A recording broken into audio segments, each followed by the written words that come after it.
नमस्कार, नवीन उच्च माध्यमिक विद्यालय की ऑनलाइन क्लास में आपका हार्दिक स्वागत। मैं एग्रीकल्चर टीचर भंवर सिंह वेदवाल। हम कक्षा 11 के जो हॉर्टिकल्चर का टॉपिक है, हॉर्टिकल्चर के अंतर्गत विशेष रूप से ओलेरीकल्चर जो सब्जियों की खेती आती है, तो सब्जियों की वैज्ञानिक खेती के अंतर्गत हमें टमाटर, बैंगन, मिर्ची, 3 फसलों की खेती हम पढ़ चुके हैं। अब इसके बाद में चौथे नंबर पर आती है फूल गोभी, कॉलीफ्लावर। इसके बारे में हम विस्तृत रूप से अध्ययन करेंगे और ये टॉपिक है विशेष रूप से जो आपकी कंपटीशन संबंधी एग्जाम है, जेट, BHU, ICR, कृषि पर्यवेक्षक या इससे संबंधित जो भी कृषि विज्ञान से संबंधित जो भी आपकी कंपटीशन एग्जाम है, उनके लिए ये टॉपिक विशेष रूप से प्रभावी टॉपिक है। तो प्रिय विद्यार्थियों, आप सबसे पहले तो आप हमारे इसको चैनल को लाइक करें और शेयर कर दिए कि जहाँ तक जो विद्यार्थियों तक ये वीडियो पहुंच नहीं पा रहा है उन तक आप शेयर करके पहुंचा दीजिए, क्योंकि आपका हर एक लाइक और शेयर हमारे लिए बहुत महत्वपूर्ण है। हम आपके लिए मेहनत करते हैं, तो ये आपका भी दायित्व बनता है कि आप इसे लाइक और शेयर करें एंड सब्सक्राइब करें हमारे चैनल को। तो देखिए, फूल गोभी, कॉलीफ्लावर। तो देखिए, फूल गोभी ये इसकी खेती है, ओलेरीकल्चर के अंतर्गत आती है और फूल गोभी को इंग्लिश में कहते हैं कॉलीफ्लावर। और कॉलीफ्लावर का जो बॉटनिकल नेम है, वानस्पतिक नाम, ब्रेसिका ओलेरेसिया, ब्रेसिका ओलेरेसिया। किस्म बेराट्राइटिस, इसकी जो किस्म है बेराट्राइटिस है, क्योंकि पत्ता गोभी की अलग होती है। और इसका जो बॉटनिकल नेम है ब्रेसिका ओलेरेसिया, किस्म बेराट्राइटिस। अब इसका फैमिली कुल, तो देखिए इसका जो कुल है वो है ब्रेसिकेसी या क्रूसीफेरी। आपको ऑप्शन में कोई भी मिल जाए, ब्रूसुकेसी या क्रूसीफेरी। अब इसका ओरिजिन, उत्पत्ति स्थान, ये फूल गोभी का उत्पत्ति स्थान है भूमध्य सागरीय क्षेत्र।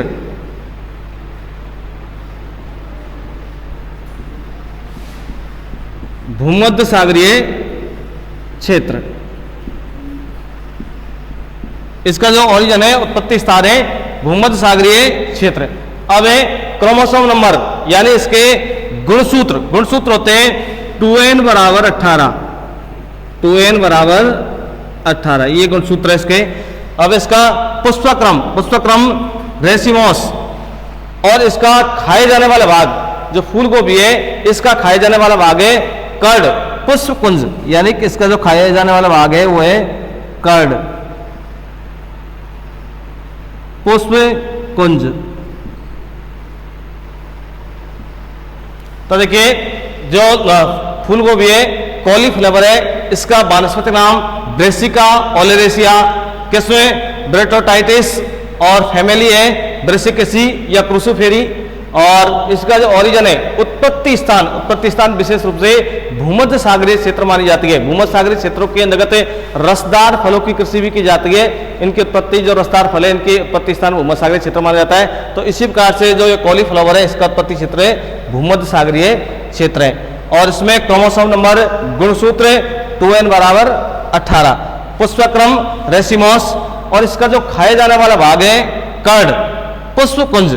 अब विटामिन, तो देखिए इसके अंतर्गत जो विटामिन है ए व सी, विटामिन ए व सी। तो कॉलीफ्लावर विटामिन ए और सी का मुख्य स्रोत है, इसके अंदर विटामिन ए और सी पाया जाता है। इसके अलावा प्रोटीन और कैल्शियम का भी अच्छा स्रोत है, प्रोटीन,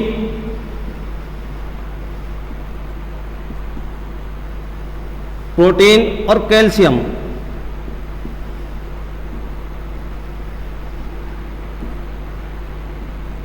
प्रोटीन और कैल्शियम। तो देखिए, ये जो फूल गोभी है इसके अंतर्गत विटामिन ए और सी पाया जाता है। इसके अलावा प्रोटीन और कैल्शियम का प्रमुख स्रोत है। इसके अंतर्गत परागण, देखिए पर परागण होता है, इसमें जो परागण होता है वो पर परागण। कॉलीफ्लावर के अंतर्गत जो परागण होता है वो पर परागण होता है। अब आता है उपयोग। तो देखिए, यहाँ पे गोभी को सब जानते हैं कि गोभी क्या काम आती है, सब्जी बनाने के काम आती है, सूप बनाने काम आती है, अचार के काम आती है, सलाद बनाने के काम आती है, या कई लोग बिरयानी बनाते हैं, पकौड़े बनाते हैं। तो देखिए, इसका जो उपयोग है सब्जी बनाने में, सब्जी, सूप, या कुछ लोग सलाद के रूप में भी काम में लेते हैं इसको। सब्जी, सूप, सलाद अचार,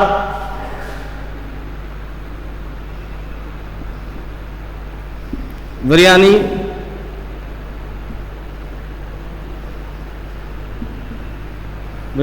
पकोड़े इत्यादि। अब है औषधीय गुण। तो देखिए ऐसे कॉलीफ्लावर के अंतर्गत औषधीय गुण पाया जाता है और औषधीय गुण इसके अंतर्गत जो विशेष रूप से पाचन शक्ति बढ़ाने में, पाचन शक्ति बढ़ाने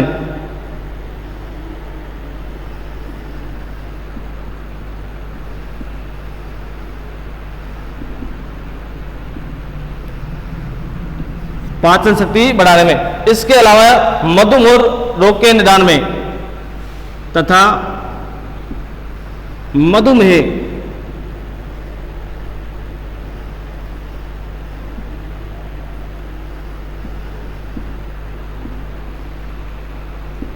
रोग के निदान में।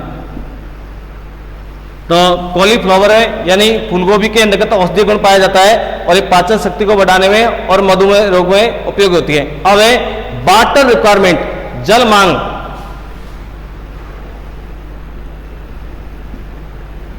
जल मांग तो देखिए इसके लिए वाटर रिक्वायरमेंट 700 से 800 mm,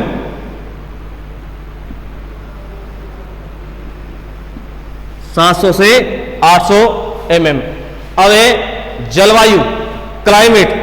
तो देखिए इसके लिए जो जलवायु है तो विशेष रूप से शीतोष्ण प्रदेश यानी ठंडे प्रदेशों की एक फसल है, शीतोष्ण प्रदेश।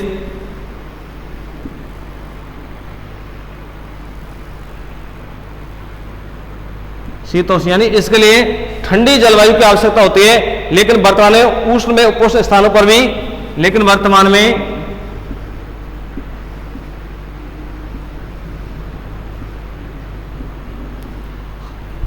उष्ण में उपोष्ण स्थानों पर भी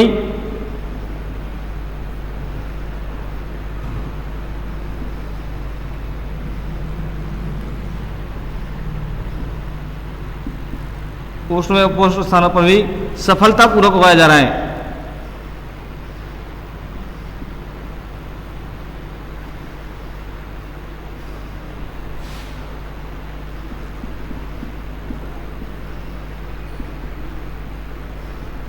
तो देखिए जो ये फूलगोभी है ये विशेष रूप से ठंडे प्रदेशों के अंतर्गत या शीतोष्ण प्रदेशों के अंतर्गत उगाई जाती है, लेकिन वर्तमान में उष्ण में उपोष्ण स्थानों पर भी इसको सफलतापूर्वक उगाया जा रहा है।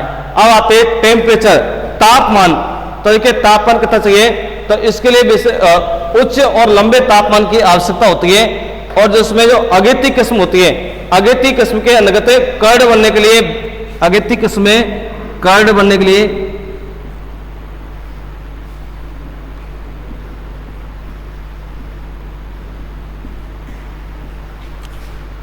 20 से 25 डिग्री सेंटीग्रेड टेम्परेचर की आवश्यकता होती है। कर्ड बनने के लिए 20 से 25 डिग्री सेंटीग्रेड की आवश्यकता होती है और ये के उष्ण क्षेत्रों की फसल है। इसके अलावा जो शीत क्षेत्र है, शीत क्षेत्रों के फसलों के लिए कर्ड बनने के लिए 10 से 16 डिग्री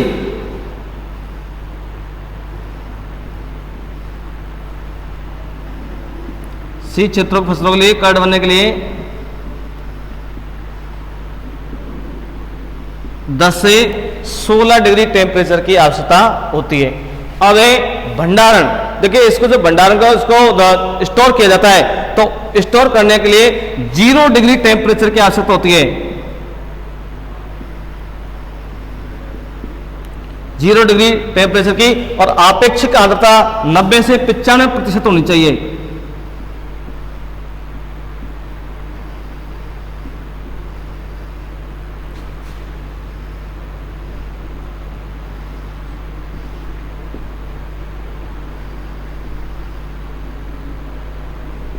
आपेक्षिक आर्द्रता 90 से 95% होनी चाहिए। अब देखिए तो एक बार मैं इसको मिटाने से पहले आप इसका स्क्रीनशॉट ले लीजिए और मैं रिपीट कराऊं। कॉलीफ्लावर यानी फूल गोभी और इसका बॉटनिकल नेम ब्रेसिका ओलेरिसिया, किस्में ब्रोटोटाइटिस और फैमिली है, यानी कुल इसका ब्रेसिकेसी या क्रूसिफेरी। और ओरिजिन उत्पत्ति स्थान, इसका उत्पत्ति स्थान है भूमध्य सागरीय क्षेत्र। यानी जो फूल गोभी है तो इसकी उत्पत्ति भूमध्य सागरीय क्षेत्रों से मानी जाती है। इसके अंदर क्रोमोसोम नंबर यानी गुणसूत्र नंबर है 2n बराबर 18।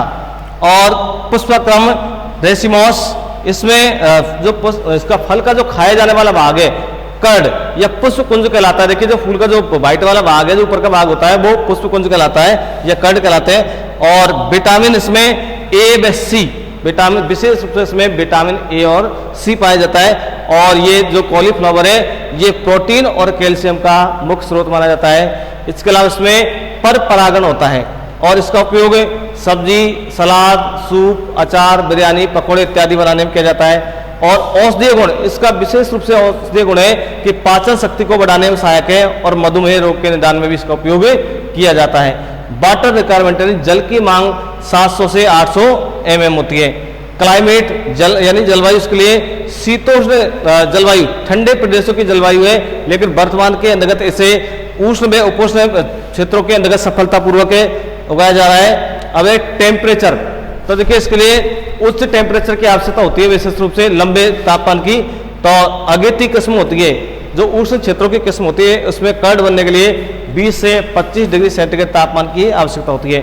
और जो सी क्षेत्रों की फसल होती है उसमें कर्ड बनने के लिए 10 से 16 डिग्री टेम्परेचर की आवश्यकता होती है। और इसके भंडारण के लिए यानी स्टोर करने के लिए 0 डिग्री टेम्परेचर पर इसको स्टोर किया जाता है और वहां पर अपेक्षित आर्द्रता 90 से 95% होनी चाहिए। अब सॉइल, मृदा,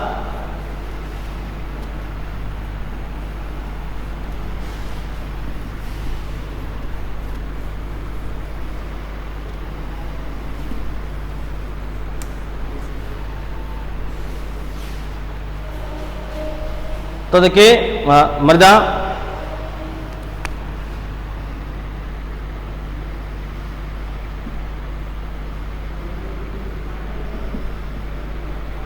तो देखिए इसके लिए जो मृदा है वो जीवाश्म युक्त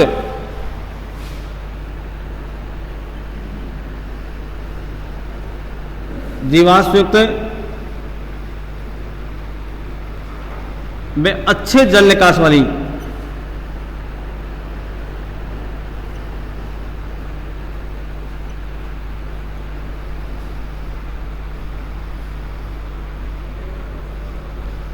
अच्छे जल निकास वाले होनी चाहिए।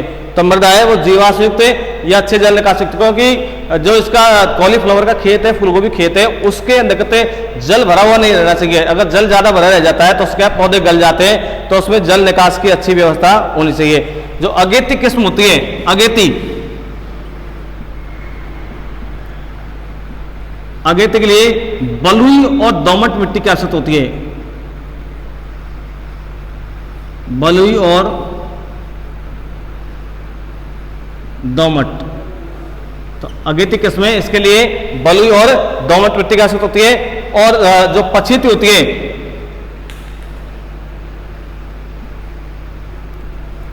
पछेती, तो देखिए पछेती के लिए दोमट या चिकनी दोमट,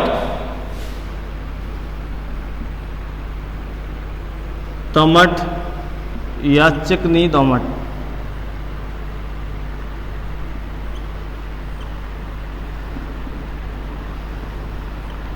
तो देखिए इसके लिए कॉलीफ्लावर के लिए जो सॉइल है यानी मृदा है वो जीवाश्म युक्त में अच्छे जल निकास वाली होना चाहिए। और अगेती किस्म के लिए बलुई और दोमट मृदा, और पछेती के लिए दोमट या चिकनी दोमट मृदा की आवश्यकता होती है। अब है सॉइल पीएच,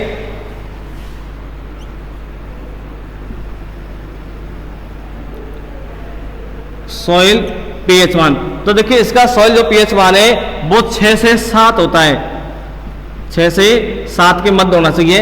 और देखिए अम्लीय मृदा में मोलिब्डेनम की कमी से, देखिए यदि अम्लीय मृदा है इससे जो पीएच मान है अगर कम होता है, अम्लीय मृदा होती है यदि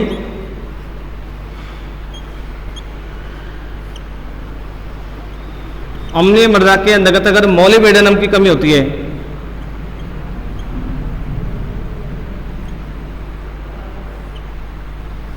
तो अम्लीय मृदा में मोलिब्डेनम की कमी से एक रोग हो जाता है, विहिप टेल रोग हो जाता है।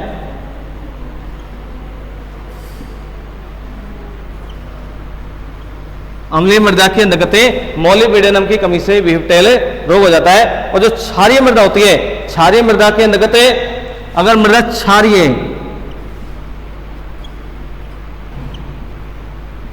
क्षारीय मृदा में बोरॉन की कमी से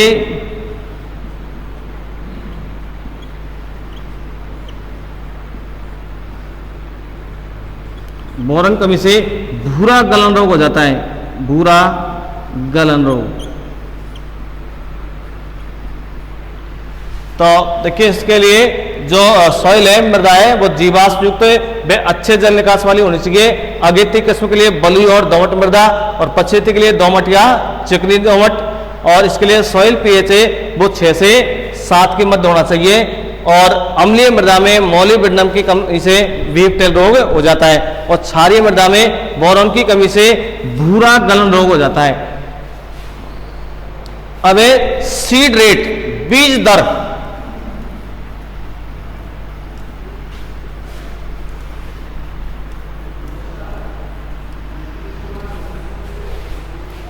सीड रेट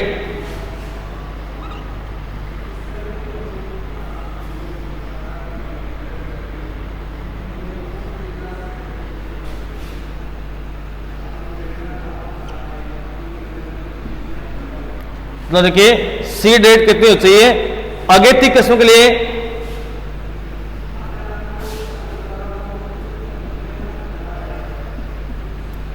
अगेती किस्म, तो अगेती किस्म के लिए 600 से 700 ग्राम, 600 से 700 ग्राम प्रति हेक्टेयर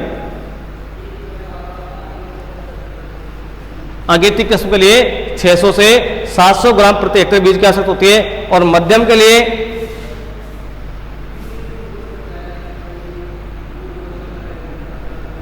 जो मध्यम किस्म होती है इसके लिए 350 से 400 ग्राम प्रति हेक्टेयर, 350 से 400 ग्राम प्रति hectare.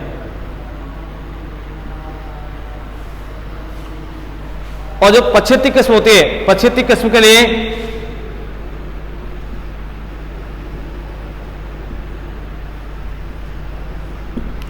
375 gram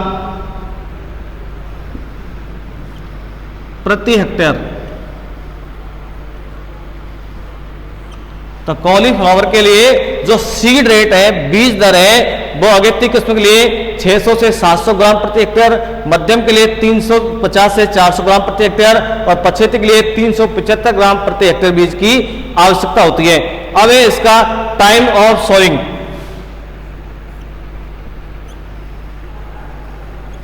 time of sowing यानी बुआई का समय।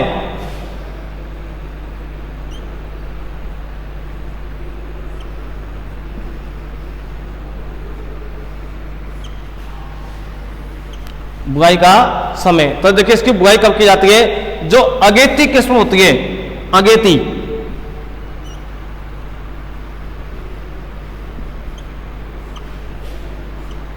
अगेती, तो देखिए अगेती किस्म का टाइम होता है 15 जून से 15 जुलाई।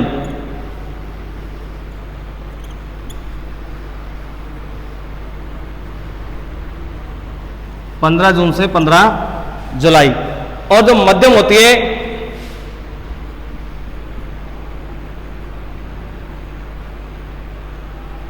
इसका जो टाइम होता है वो शुरुआत में अगस्त का महीना, और पछेती है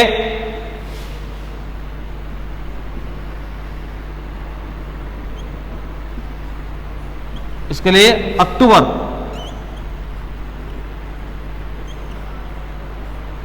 महीना। तो ये इसका बुआई का समय है। तो देखिए इसका जो बुआई का समय अगेती किस्म के लिए 15 जून से 15 जुलाई, मध्यम के लिए अगस्त और पछेती के लिए अक्टूबर। तो देखिए इसमें जो पौध रोपी जाती है, नर्सरी तैयार की जाती है, और जो नर्सरी होती है वो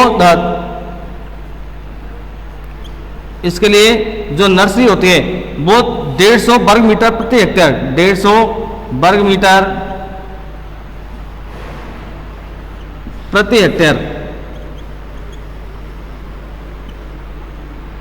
यानी 1 हेक्टेयर खेत के अंतर्गत पौध लगाने के लिए 150 वर्ग मीटर क्षेत्र के अंतर्गत नर्सरी तैयार की जाती है। और जब पौधे में 3-4 पत्ती आ जाए, देखिए जब पौधे में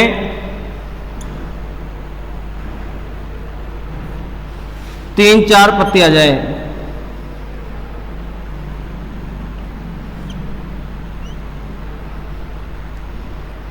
यानी कि जो बीज बोया है उसमें 3-4 पत्ती आ जाए, यह पौधे जो बीज है वो 30 से 45 दिन के हो जाए, पौधे 30 से 45 दिन की हो जाती है, उसके बाद में इनका रोपण किया जाता है।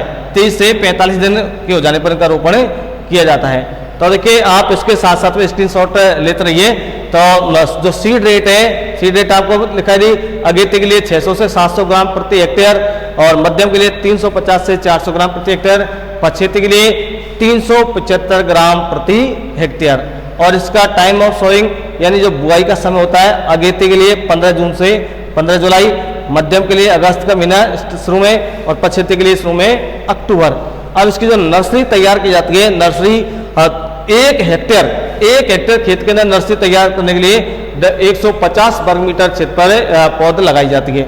और इसमें जो पौध होती है 3-4 पत्तियां निकल आती है या 30 से 35 दिन की हो जाती है, तब इसका खेत में रोपण किया जाता है। तो देखिए अब इसमें कतार से कतार की दूरी कितनी रखते हैं,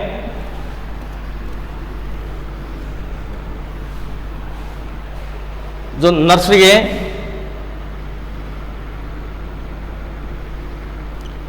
नर्सरी के अंतर्गत जो पौध लगाई जाती है तो उसके अंतर्गत जो कतार लगाई जाती है, कतार से कतार की दूरी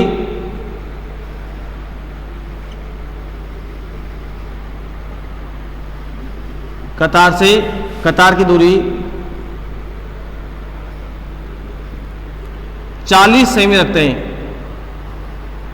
कतार से कतार की दूरी 40 सेमी रखते हैं। और इसके अलावा इसमें जो पौध से पौध की दूरी होती है, पौध से पौध की दूरी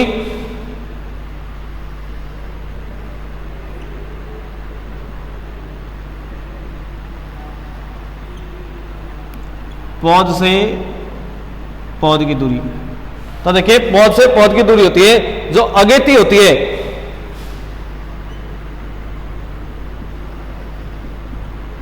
अगेती। तो अगेती जो किस्म होती है इसके अंतर्गत जो पौध से पौध की दूरी रखते हैं 40 सेमी। पौध से जो पौध की दूरी होती है वो रखते 30 सेमी। अगेती के लिए पौध से पौध की दूरी रखते 30 सेमी। इसके बाद में जो पछेती और मध्यम होती है,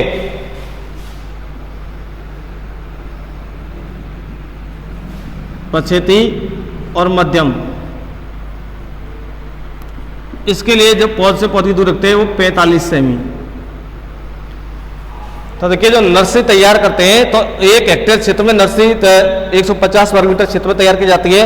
और जब पौधे के जब पत्तियां 3-4 पत्तियां आ जाए या 30 से 45 दिन की अगर पौध हो जाती है, इसके बाद में इनका रोपण किया जाता है। और नर्सरी में कतार से कतार की दूरी कितनी रखते हैं 40 सेमी, और पौध से पौध की दूरी अगेती के समय 30 सेमी, और पछेती और मध्यम के अंतर्गत 45 सेमी रखते हैं। अब खाद एवं उर्वरक फर्टिलाइजर,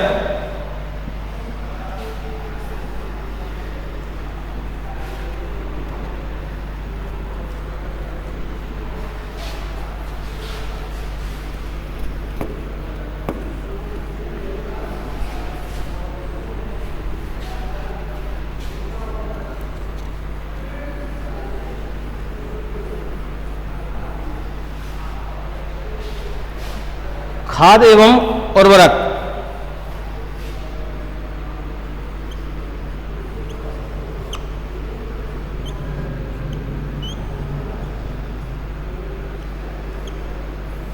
तो इसके लिए देखिए जो फर्टिलाइजर है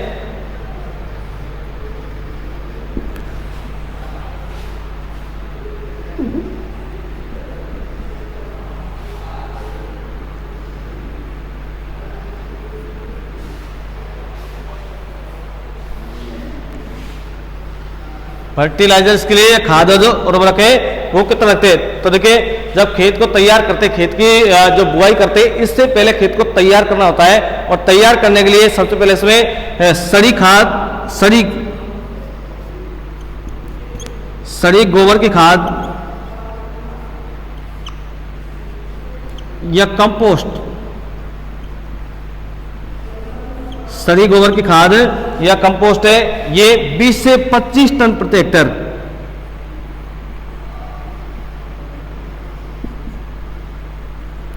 गोबर की सड़ी खाद 20 से 25 टन प्रति हेक्टर। नाइट्रोजन,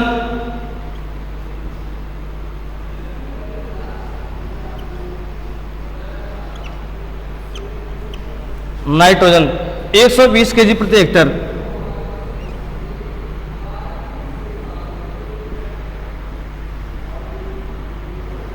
एक 120 केजी प्रति हेक्टर। फास्फोरस,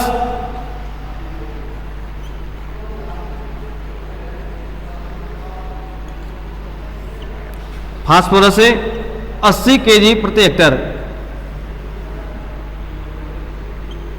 फास्फोरस 80 केजी प्रति हेक्टर। पोटास,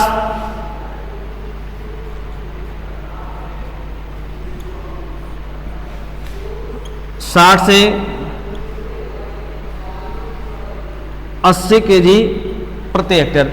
तो देखिए ये जो गोबर की सड़ी खाद है, नाइट्रोजन की आधी मात्रा, नाइट्रोजन आधी मात्रा में लेते हैं, इसमें फास्फोरस है, पोटास है, तो ये बीज की बुआई से पूर्वी खेत में डाल देते हैं। अब इसमें देखिए जो नाइट्रोजन की आधी मात्रा है, और इसको आधी मात्रा को भी 2 भागों में बांट लेते हैं इसको। तो 2 भागों में बांटने के बाद में इसको 30 से, एक तो 30 दिन पर और एक 45 दिन पर 2 बार खड़ी फसल में देते हैं। नाइट्रोजन की जो मात्रा है इसमें 120 केजी में से 60 केजी तो उसमें बीज बोने से पहले मिला देते हैं, और जो 60 केजी बचता है उसको 2 भागों में बांटा जाता है 30-30 में। तो एक तो 30 दिन बाद में और दूसरे 45 दिन के बाद में खड़ी फसल में दिया जाता है। और जो खड़ी फसल में जो देने की क्रिया है वो करते हैं टॉप ड्रेसिंग। टॉप ड्रेसिंग विधि से खड़ी फसल में नाइट्रोजन देते हैं। तो ये खाद एवं उर्वरक। अब लेरिगेशन, सिंचाई, जो इसके लिए सिंचाई है,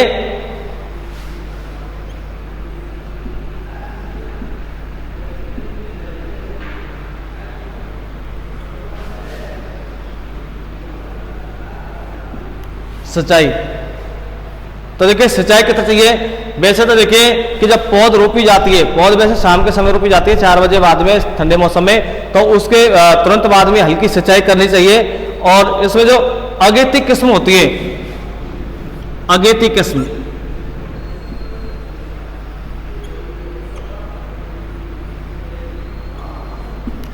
अगेती किस्मों की सिंचाई 6 से 7 दिन के अंतराल पर की जानी चाहिए।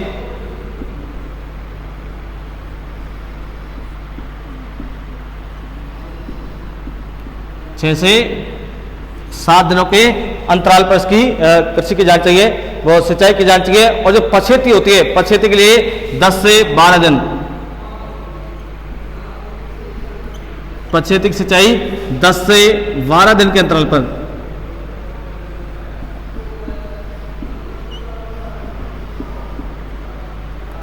दस से 12 दिन के अंतराल पर इसकी सिंचाई करनी चाहिए।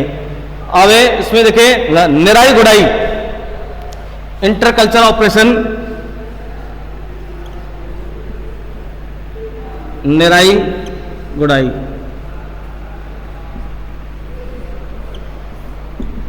Interculture operation. तो देखिए इसमें जो निराई गुड़ाई है, खेत से खरपतवार को निकालने के लिए इसकी निराई गुड़ाई की जानी चाहिए। और इसमें देखिए कि जो अनावश्यक जो पौधे उगाते हैं, जो इसमें जो मुख्य पौधा होता है, इसके उत्पादन को कम कर देते हैं, तो इसके लिए बार बार इसकी निराई गुड़ाई की जाती है। और जो निराई गुड़ाई क्रिया है ये लगभग 2-3 बार की जाती है, 2 से 3 बार की जाती है। अब इसकी जब निराई गुड़ाई करते हैं तो इसके पौध होते हैं, जैसे इसकी जो पौध लगा रखी है इसमें, तो इनकी जो ये मेड़ होती है इन पर मिट्टी चढ़ानी चाहिए। इसमें निराई गुड़ाई करते समय सर मिट्टी चढ़ाई जानी चाहिए। अब एक क्रिया होती है ब्लाचिंग। देखिए सर 2 ये महत्वपूर्ण क्रिया है, ब्लाचिंग।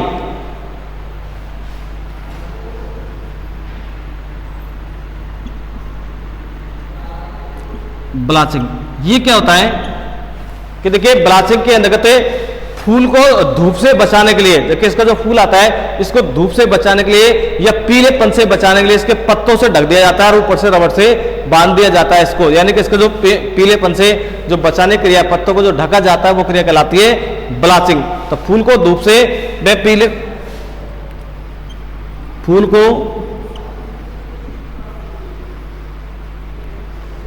धूप से व पीलेपन से, फूल को धूप से व पीलेपन से बचाने की क्रिया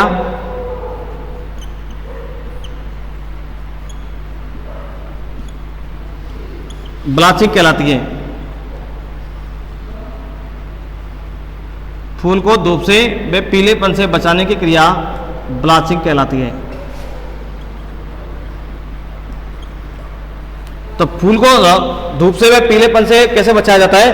पत्तों से ढककर, इसको पत्तों से ढककर,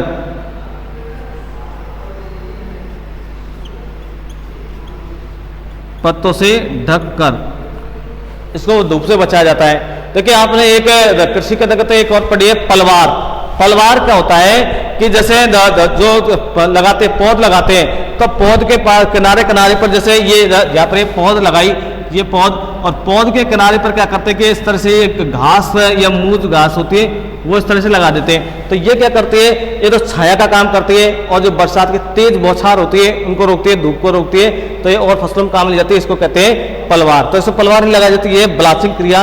तो ब्लाचिंग क्रिया के अंदर फूल को सब पीला पड़ने से या धूप से बचाने के लिए इसके पत्तों से ढक दिया जाता है, ऊपर से रबड़ से बांध दिया जाता है। एक क्रिया है स्कूपिंग।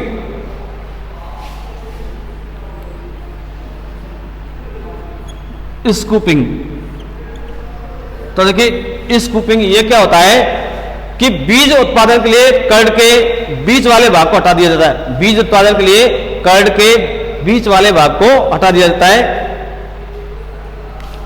बीज उत्पादन के लिए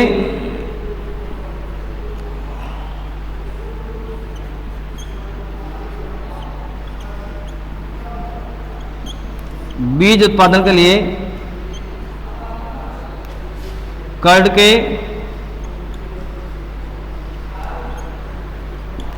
बीच वाले भाग को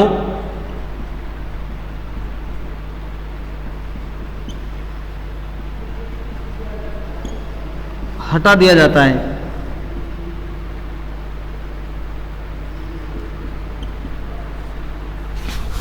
तो देखिए बीज उत्पादन के लिए कर्ड के बीच वाले भाग को जो हटा दिया जाता है यह क्रिया कहलाती है स्कूपिंग। अब है इसका उत्पादन। उत्पादन देखिए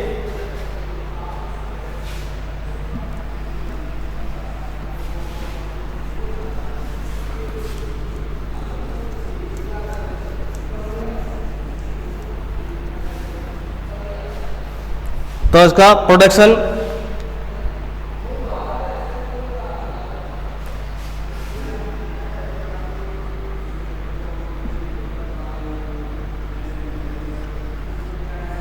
तो देखिए जो भारत में गोभी की जो शुरुआत है, कॉलीफ्लावर है, इसका जो प्रवेश है भारत में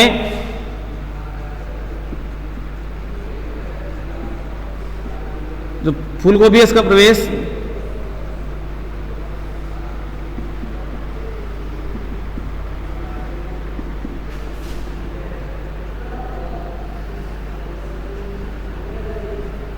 (1822) में माना जाता है। 1822 में माना जाता है और इसमें डॉक्टर जेमनसन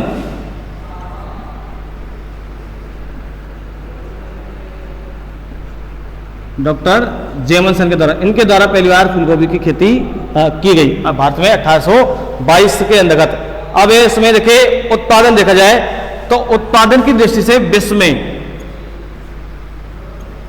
विश्व में जो प्रथम स्थान है, प्रथम स्थान चीन का है। चीन देखिए कई स्थानों बुक्सों के अंतर्गत भारत मिल जाता है, लेकिन भारत सेकंड नंबर पर आता है। तो फूल गोभी के उत्पादन में जो प्रथम स्थान है विश्व में वो किसका है? चीन का है, और दूसरे स्थान पर है भारत।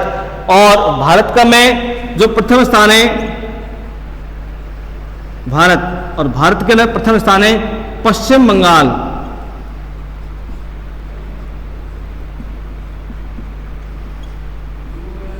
पश्चिम बंगाल, और इसके बाद में बिहार, बिहार। अब है राजस्थान, राजस्थान। तो देखिए राजस्थान के अंतर्गत है अजमेर, जोधपुर, अलवर, अजमेर, जोधपुर, अलवर। इन क्षेत्रों के अंतर्गत फूल गोभी की कृषि की जाती है। अब है इसकी उपज, यानी कि इसके अंतर्गत जो औसतन उपज कितना होता है, तो देखिए इसके लिए उपज,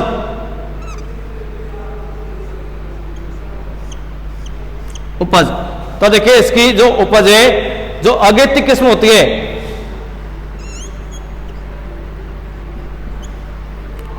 अगेती, तो अगेती के अंतर्गत 150 से 200 क्विंटल प्रति हेक्टेयर,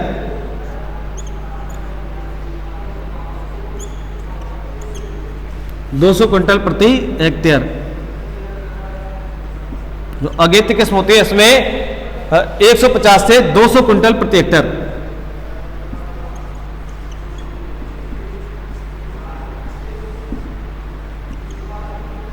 अगेती किस्में 150 से 200 क्विंटल प्रति हेक्टेयर। और जो पछेती होती है, पछेती के अंतर्गत है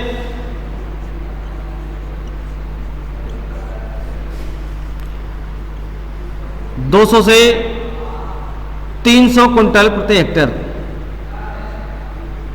200 से 300 क्विंटल प्रति हेक्टेयर, ये इसका उत्पादन और उपज है ये फूलगोभी की। अब इसकी किस्में, वैरायटी, तो देखिए किस्में,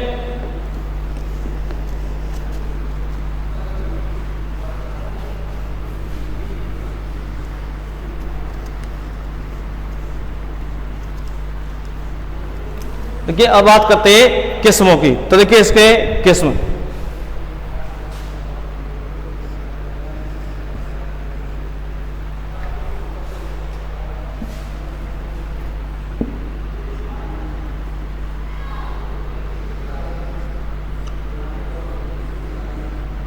तो इसके देखिए किस्में, सबसे पहले जो किस्म है इसकी अगेती,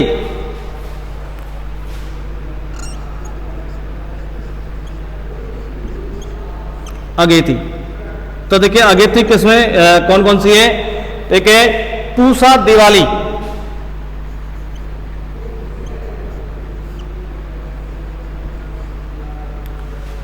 पूसा दीपाली, पूसा दीपाली, अर्ली कुंवारी,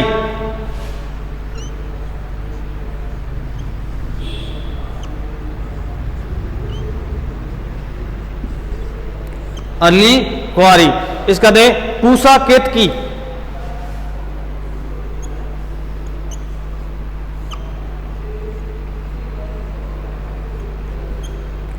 पूसा केतकी। इसके बाद में है अगली है अर्ली पटना,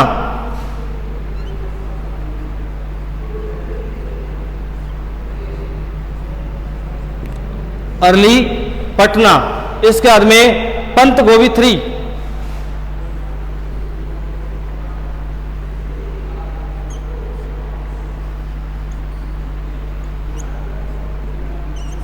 पंत गोभी 3। इसके बाद में Pusa early synthetic, Pusa early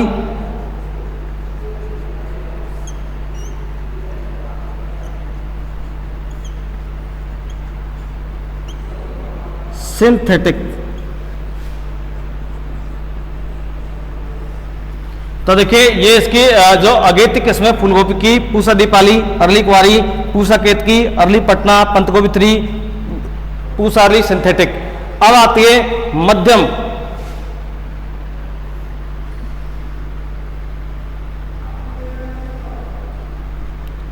अब है मध्यम। तो देखिए इसकी जो फूलगोभी है इसकी मध्यम किस्म कौन कौन सी है, पूसा शरद,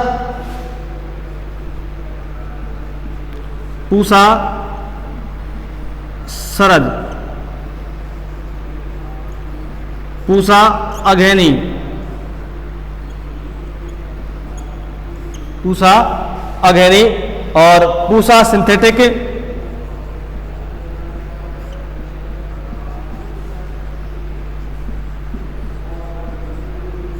पूसा सिंथेटिक। इसके अलावा इम्प्रूव्ड जापानीज, इम्प्रूव्ड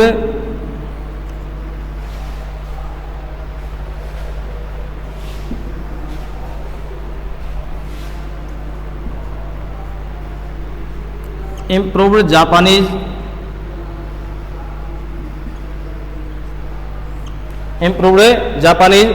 इसके आगे पूसा हिमज्योति,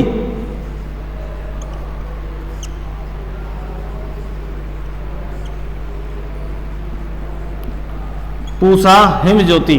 तो ये है मध्यम किस्म। इसके बाद में पछेती, पछेती है पूसा स्नोवाल,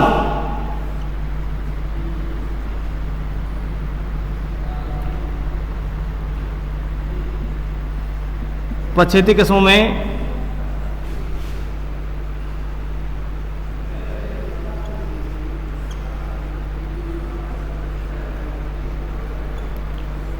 पूसा स्नोवाल के फर्स्ट, K1, स्नोवाल 16, स्नोवाल 16। अब एक इसमें अदर किस्म और है अलग से,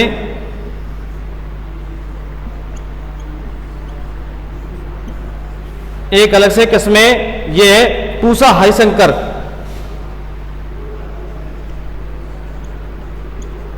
पूसा हाईशंकर।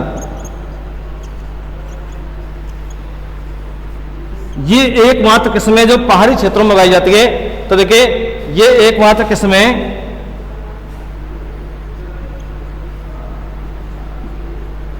ये एकमात्र किस्म जो पहाड़ी क्षेत्रों में उगाई जाती है।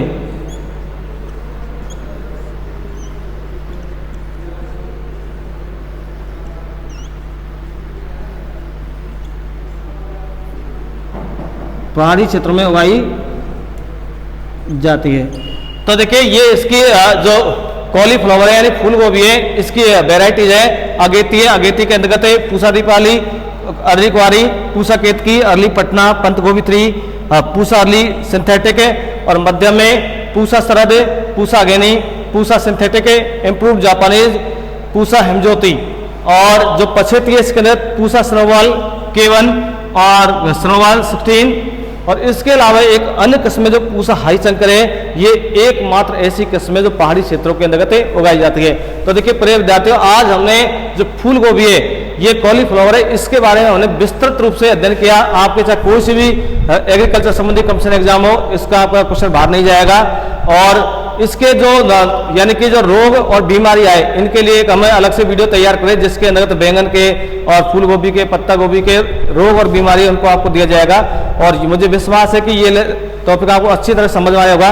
यदि ये लेसन आपको अच्छा लगे तो आप इसे लाइक करें, शेयर करें एंड सब्सक्राइब करें। और आपके हर लाइक हमारे लिए एक महत्वपूर्ण है, एक ऊर्जा का काम करता है। तो इसलिए आप इसको ज़्यादा से ज़्यादा लाइक करें। और यदि आपको कोई समस्या आती है तो आप उसमें कमेंट बॉक्स में कमेंट कर सकते हैं। धन्यवाद।